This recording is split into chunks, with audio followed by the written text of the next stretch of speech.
India viral news में आप सभी का स्वागत है। मैं सिकंदर अंग्रेजी। इस वक्त हम मौजूद है जलगांव शहर के पिंपरा लड़कों में मौजूद है। आज़ाद नगर के अंदर वंचित बहुजन आघाड़ी से उम्मीदवार ललित भोगले प्रचार के लिए स्टार प्रचारक सैयद जाफर साहब यहाँ मौजूद है। और यहाँ देखते रहिए इंडिया वायरल न्यूज़। हमारे चैनल को लाइक शेयर सब्सक्राइब जरूर करें। अस्सलाम वालेकुम वरहमतुल्लाहि वबरकातुहू। मुसलमानों की बस्ती है और मुसलमानों की बस्ती में अगर सलाम का जवाब भी ना आए तब तो ये सोचना होगा कि बस्ती वाकई मुसलमानों की है। अस्सलाम वालेकुम वरहमतुल्लाहि वबरकातुहू। शहनशीन पे तशरीफ फरमा वंचित बहुजन आघाड़ी के अधिकृत उम्मीदवार ललित भाऊ, इसी तरह जिसका भाषण अभी हमने सुना माई साहेब पाटिल, प्रमोद इंगड़े साहब, जीतू केदार साहब, बाला भाऊ पवार साहब, वंचित बहुजन आघाड़ी के तमाम दोस्त अहबाब, मेरे सामने बैठी हुई माँ बहने और नौजवान, बुजुर्गान और पर्दानशीन माँ बहने, इलेक्शन का दौर है, इलेक्शन का जमाना है।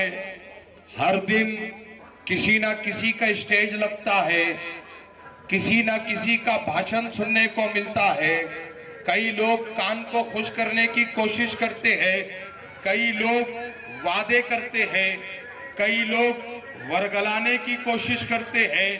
और मुसलमान गुज़िश्ता 70 सालों से कभी किसी के बहकावे में, कभी किसी के वर्गलाने में, कभी किसी के जो है तो छुट भैया नेता की छुट भैया स्कीम में फंस जाते हैं और आने वाले 5 साल अपने खराब कर लेते हैं।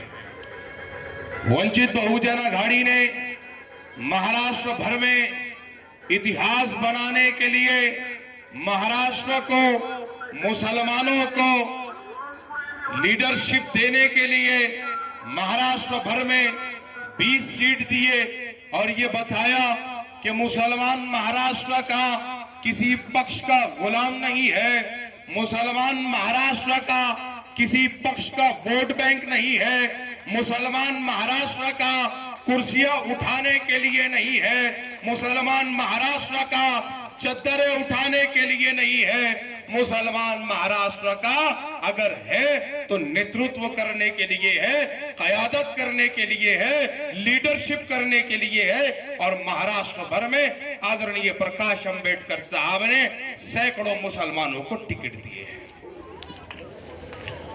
अजीज तरीन साथियों, आपके इस जलगांव जिला में एक अजीब तरह की राजनीति चल रही है। ये राजनीति है कि बच्चों का खेल है, ये मुझे समझ नहीं आ रहा है। बीजेपी ने एक को टिकट नहीं दिया तो उन्हें बीजेपी छोड़ के अलग से लड़ने लगा। शिवसेना ने एक को टिकट नहीं दिया, उन्हें शिवसेना छोड़ के अलग से लड़ने लगा। अब मैं आप तमाम लोगों से ये कहता हूं कि इनके आपस के झगड़े में, इनके आपस के खेल में हम अपने आने वाले 5 साल क्यों खराब करें। ये लोग खानदानी राजनेता है, ये लोग खानदानी पैसे वाले हैं, ये लोग बंगलों में पैदा हुए, ये लोग एसी में बड़े हुए, ये लोग सड़कों की हालत को नहीं जानते हैं। और जो सड़कों की हालत को नहीं जानता वो ना भूखे की भूख को जानेगा, ना प्यासे की प्यास को जानेगा। उसे नहीं पता होता है कि किसी गरीब को जब नया कपड़ा नहीं मिलता है तो उसका दर्द क्या होता है। वो नहीं जानता गरीब बस्तियों में 8-8 दिन जब पानी नहीं आता है और हमारी महिलाएं हंडा उठाकर 10-10 किलोमीटर दूर जाती है, उसको इसका दर्द नहीं होता। वो नहीं जानता जब एक पढ़ा लिखा बच्चा घर में बेरोजगार बैठता है और मजबूरी में या तो उसको फ्रूट की गाड़ी लगानी होती है या तो होटल पर काम करना होता है, वो इसके दर्द को नहीं जानता। वो नहीं जानता जब गरीब बूढ़ा होता है तो वो आराम के बजाय किसी ठेले पर काम करता है ताकि उसके बच्चों को अच्छी तालीम मिल सके। वो इस दर्द को नहीं जानता है। और जब ऐसे लोगों को जो सोने का चम्मच लेकर पैदा हुए हम लोग वोट देते हैं, वो सत्ता में जाते हैं और आने वाले 5 सालों तक हमारे तरफ मुड़कर भी नहीं देखते।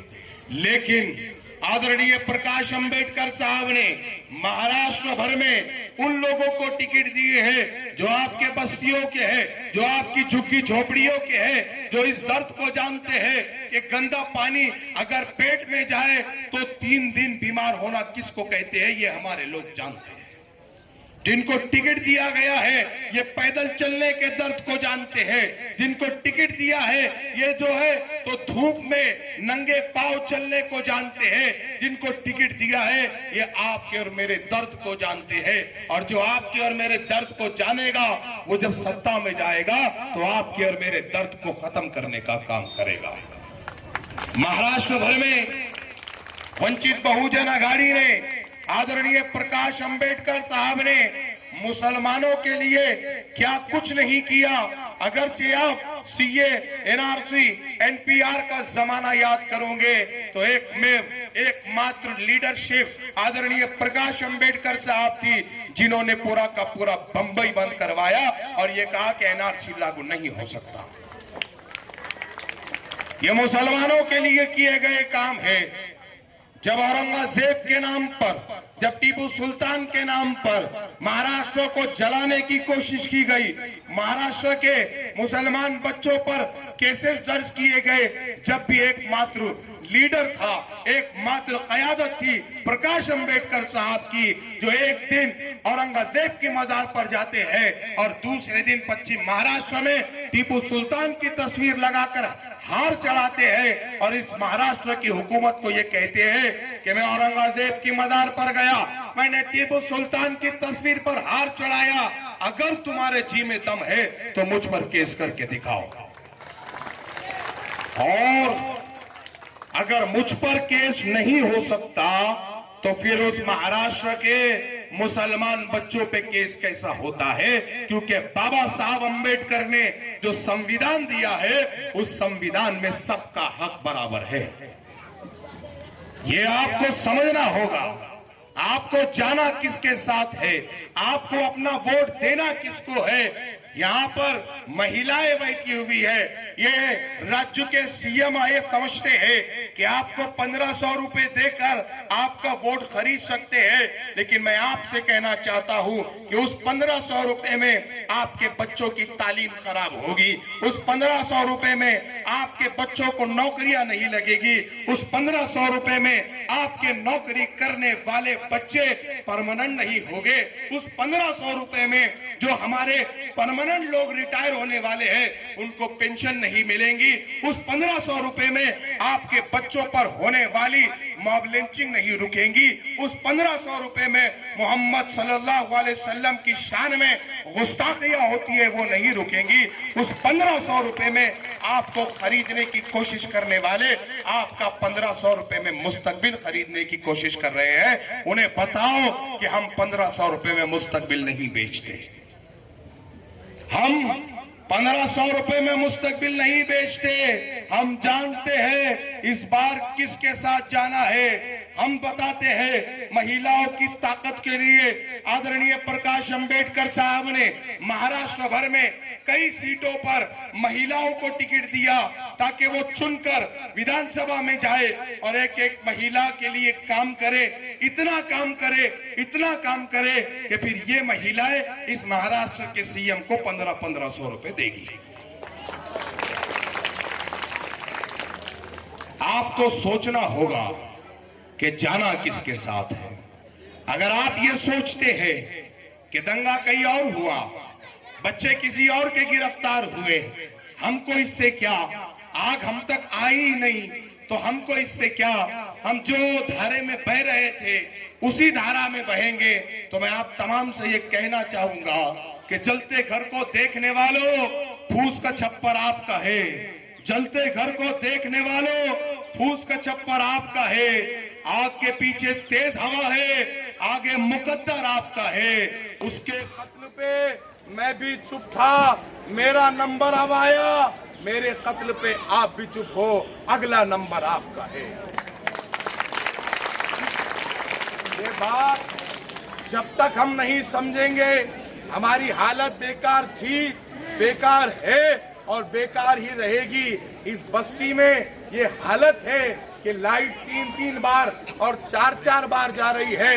जिन लोगों को आपने वोट दिया, कभी पूछा है कि ये लाइट बार बार जाती क्यों है? क्या इस लाइट से हमारे घर के छोटे छोटे बच्चे परेशान नहीं होते? क्या इस लाइट से हमारी माँ बहनों को खाना पकाने में तकलीफ नहीं होती? क्या इस लाइट से हमारे बूढ़े बाहर निकलकर हाथ के पंखे हिलाकर नहीं बैठते?